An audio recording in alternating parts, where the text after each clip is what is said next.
నూలు నూలులో శతాబ్దాల గౌరవం, పట్టు పరంపరకు ప్రతీక, సంప్రదాయానికి శాశ్వత చిరునామా సఖీ. నమస్తే రమ్మగారు. నమస్తే జయ.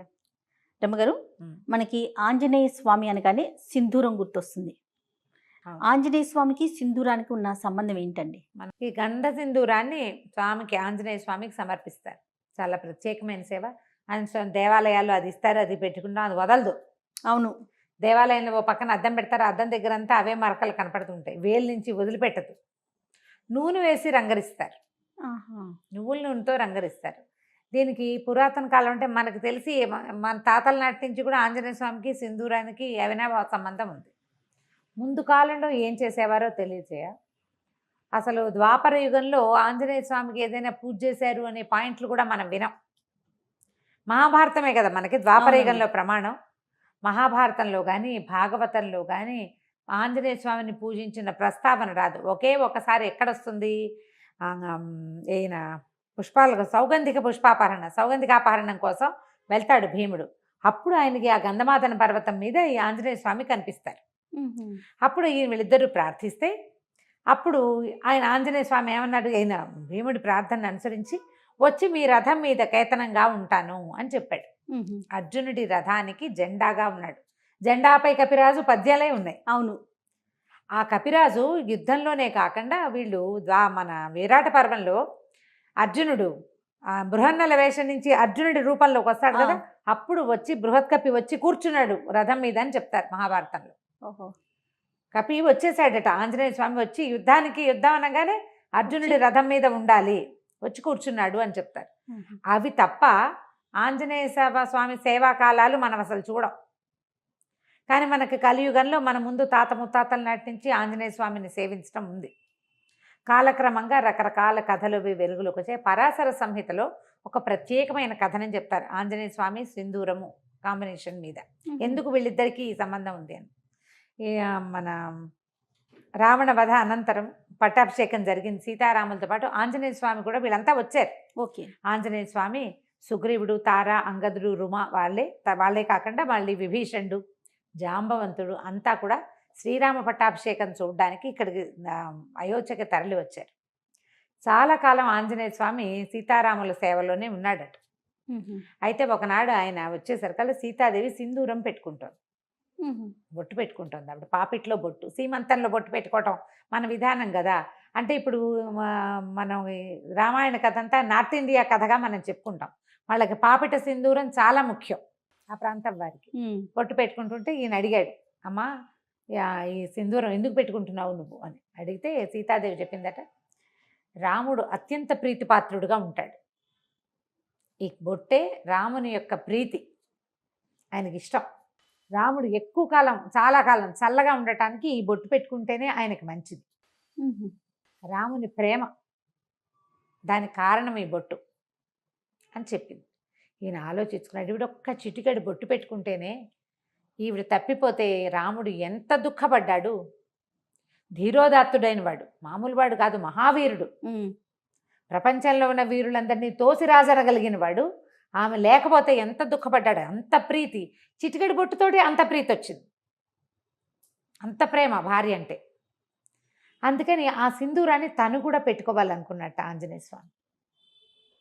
రాముని ప్రేమ దాన్ని గెలవటం, రాముడు ఎంతో కాలం చల్లగా ఉండటం కోసం రెండు చెప్పింది కదా. అవును, ఆయన ఎప్పటికీ గెలుపొందుతూనే ఉండాలి రాముడు అంటే, మనం కూడా పెట్టుకోవాలనుకున్నాడు. పెట్టుకోవాలనుకుని ఈయన ఏం చేశాడు, సరే అట్లా వెళ్ళి సింధూరాన్ని తెచ్చుకున్నాడు. ఈయనకి కపి కదా, ముఖమంతా వెంట్రుకలు ఉంటాయి. సీతాదేవి పెట్టుకున్నట్టుగానే పాపిటి పెట్టుకోవడానికి ప్రయత్నం చేశాడు, కుదరలా. ఇదంతా హెయిర్ ఉంటుంది, కుదరలేదు. సరే ఏమనుకున్నాడు, ఎట్లా రాలిపోతుంది ఇది, ఆవిడ పెట్టుకుంటే ఉందే, నేను పెట్టుకుంటే ఎందుకు లేదు, రాలకుండా ఉండాలంటే ఏం చేయాలని నువ్వుల నూనె కలిపాడట. అందులో కలిపిన తర్వాత ముఖం మీద పెట్టుకున్నాడు, నుదుటి మీద పెట్టుకున్నాక ఆయనకు అనిపించింది, ఒక్క చిటికెడు ధరిస్తేనే సీతాదేవి అంటే ఆయనకు పంచప్రాణాలు కదా, శరీరం అంతా ధరిస్తే రాముడికి ఇంకా ప్రీతిపాత్రుడిని అవుతాను నేను అనిపించింది. మొత్తం సింధూరాన్ని ఒళ్ళంతా అలదుకున్నాడట. ఆ స్వరూపంతో రాముడికి కనపడడానికి సభాస్థలికి వెళ్ళాడు. వెళ్ళేసరికి అందరూ నవ్వారు చూసే వాళ్ళంతా. సభలో ఎంతమంది ఉన్నారు, ఉమ్. అయోధ్యాపుర వాసులంతా ఉంటారు, ఇంకా సామంతులు వాళ్ళు వీళ్ళు చాలా మంది ఉన్నారు, ఈయన సంబంధించిన వాళ్ళు కూడా, ఆంజనేయుడికి సంబంధించిన జనం కూడా చాలా మంది ఉన్నారు. ఏమిటి వేషం హనుమ అని రాముల వారు అడిగితే అప్పుడు ఏం చెప్పాడంటే, చిటికేడు సింధూరం సీతాదేవి ధరిస్తేనే ఆమె నీకు అత్యంత ప్రీతిపాత్రాలైంది కదా, అందుకని నీ ప్రీతిని పొందడానికి నేను ఈ సింధూరం పట్టించుకున్నాను స్వామి అని చెప్పాడు. ఆ మాటకి చాలా సంతోషించాడట శ్రీరాముడు. ఎవరైతే ఆంజనేయుడికి సింధూరం పెడతాడో వాడు నాకు అత్యంత ప్రీతిపాత్రుడు. ఏ ఇంట్లో ఆంజనేయుడికి సింధూరాన్ని ఇస్తారో వాళ్ళ ఇంట్లో నేను ఉంటాను. రాముడు మనతోటి ఉంటే ఏమిటి తక్కువేమి మనకు, రాముడు ఒక్కడుండు వరకు అన్నారు త్యాగరాజు. ఆయన ఉంటే ఏమీ తక్కువ లేదు, అన్నీ ఉన్నట్టే, సర్వం ఉన్నట్టే, భగవంతుడు మనతోటి ఉండటం. దాంతో అప్పటి నుంచి ఆంజనేయ స్వామికి సింధూరం ఇవ్వటం ఒక పద్ధతిగా మారింది. ఆయనకి సింధూరం ఎక్కించటం అనేది ఒక సేవ ఉంటుంది. మంగళవారాలు కొన్ని దేవాలయాల్లో స్వామికి సింధూరం మొత్తం పట్టిస్తారు. ఏవైనా ఆర్థిక సమస్యల్లో ఉన్నవాళ్ళు ఒక తెలియని కారణాలతోటి ఇబ్బంది పడతారు. అంతా వ్యాపారం నడుస్తుంటుంది, ఏవో ఇబ్బందులు వస్తాయి, పిల్లలు పెళ్ళిళ్ళు కుదురుతాయి, ఏవో ప్రాబ్లమ్స్ వస్తాయి, అన్నీ బాగానే ఉంటుంది, ఏమిటో ఇబ్బంది, తెలియని కారణాలు ఉంటాయి వాటికి. అవి తీరటానికి సింధూరం ఎక్కించాలంటారు. అవి ఎక్కించడానికి ఏం చేస్తారంటే ఒట్టిగా పొడి సింధూరం కాకుండా దాంట్లో నువ్వుల నూనె కలుపుతారు. నూనె కలిపిన సింధూరం ఇంకా వదిలిపెట్టదు, అందుకే అది జిగురు. అవునవును, జిగురుగా ఉంటుంది కదా. అయితే ఈ గంధ సింధూరము, ఆ సింధూరపు దాన్ని తయారు చేసే రాళ్ల వల్ల ఈ నువ్వుల నూనె కలిపితే కొన్ని చోట్ల మోకాళ్ళ నొప్పులకి వాటికి వైద్యంగా కూడా నార్త్లో వాడతారట. దాన్ని ఎక్కువ కాలం వృద్ధాప్యం రాకుండా ఉంటుంది సింధూరం అలదుకుంటే అని చెప్తారు. కానీ శరీరం అంతా సింధూరం పట్టించుకొని మనం ఎక్కడ ఉంటాం, ఉండలేకపోతాం కదా. కనీసం సంవత్సరానికి ఒకసారైనా ఆంజనేయ స్వామికి ఈ సేవ జరిపిన వాళ్ళు అకాల మృత్యువు దరిచేరదు వాళ్ళని.